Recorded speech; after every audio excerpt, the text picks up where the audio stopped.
मेरे दोस्तों, आपको बता दे कि चांद पर भी दाग होता है। फिर तुम क्या चीज हो? सदियों से चांद पर न जाने क्या क्या लिखा गया है। शेरों, शायरियां, फिल्मों के डायलॉग और व्हाट्सएप के मैसेज, इसे कैसे भूल सकते हैं। इन सभी के सेंटर में होती है चांद की खूबसूरती। इस खूबसूरती के साथ कॉन्ट्रास्ट बनाने करने के लिए चांद के दाग को साथ लपेट लिया जाता है। चांद खूबसूरत होता है, ठीक है, अच्छी बात है। अपना सवाल ये है कि चांद पर दाग क्यों होते हैं? मतलब चांद पर ये दाग कहां से आए? बताते हैं, पूरी कहानी बताते हैं। करीब 45 लाख साल पहले चांद बना। तब अंतरिक्ष में पत्थरबाजी चल रही थी। भयंकर स्पीड से बड़ी बड़ी चट्टानें इधर उधर भाग रही थीं। बड़ी बड़ी चट्टानें मतलब एस्टेरॉयड और मीटियोर। हिंदी में बोले तो क्षुद्र ग्रह और उल्का पिंड। ये चट्टानें आकर चांद से टकराईं और चांद पर दाग बन गए। स्वागत है आपका हमारे चैनल हिंदू भवन में। बस इतनी सी बात। कहानी इतनी सिंपल नहीं है। एक सीक्रेट बात बताता हूं, और ये बात जानकर आपके मन में सवाल उठेंगे। चांद का सीक्रेट पिछवाड़ा। पृथ्वी से सिर्फ चांद की एक ही साइड दिखती है। क्या मतलब? मतलब ये कि चांद पृथ्वी के चक्कर तो काटता है, लेकिन वो पृथ्वी के चक्कर ऐसे काटता है कि हमें उसकी एक ही साइड दिखे। इस हरकत को टाइडल लॉकिंग बोलते हैं। इस टाइडल लॉकिंग का नतीजा ये होता है कि धरती पर रहने वाला इंसान कभी चांद की पीठ नहीं देख पाया। इन गड्ढों को क्रेटर बोलते हैं। जब अंतरिक्ष वाली चट्टानें सतह से टकराती हैं तो ये क्रेटर बना देती हैं।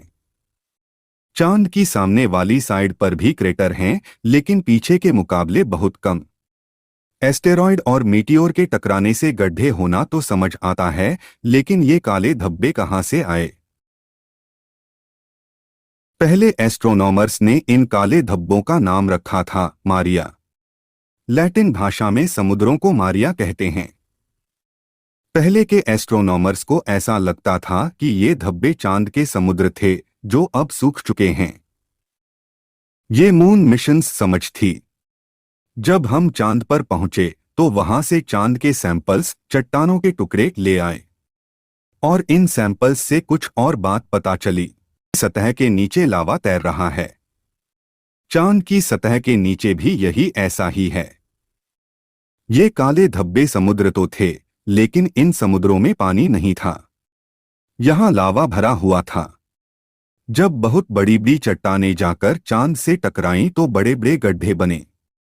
ये चट्टानें इतनी भयंकर थीं कि धमाके से चांद की बाहरी सतह फट गई और अंदर का लावा बाहर आकर गड्ढे में भर गया।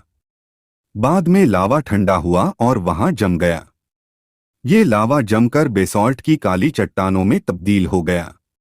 यही ठंडा जमा हुआ लावा हमें काले धब्बे के रूप में दिखता है। लेकिन सामने की साइड का लावा ही क्यों निकला? पीछे की साइड का लावा क्यों नहीं निकला? ये फिलहाल एक मिस्ट्री है। वैसे एक थ्योरी ये कहती है कि चांद की पीछे वाली सतह की मोटाई ज्यादा है और सामने वाली सतह की मोटाई कम है। तो भैया ये है चांद पर दिखने वाले गड्ढों और धब्बों का रहस्य। लेकिन ये सब जानकर आपके मन में एक सवाल जरूर उठना चाहिए, पृथ्वी पर चांद जैसे गड्ढे क्यों नहीं दिखते? पृथ्वी के गड्ढे कहाँ गए?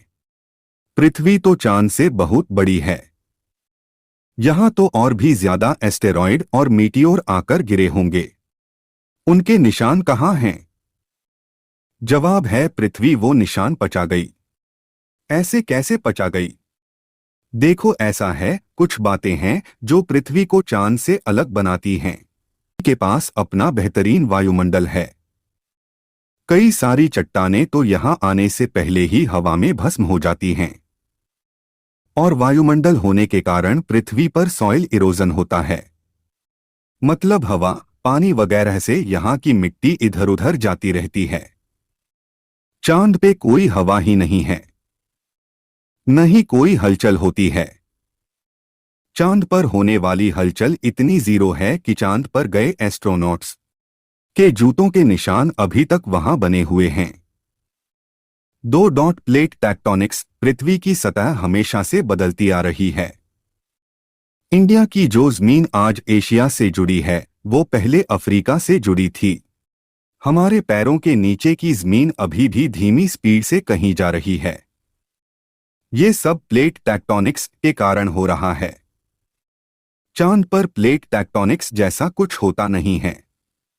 धरती के नीचे का लावा एक्टिव है, इसलिए धरती पर ज्वालामुखी और प्लेट टेक्टोनिक्स जैसी चीजें होती हैं।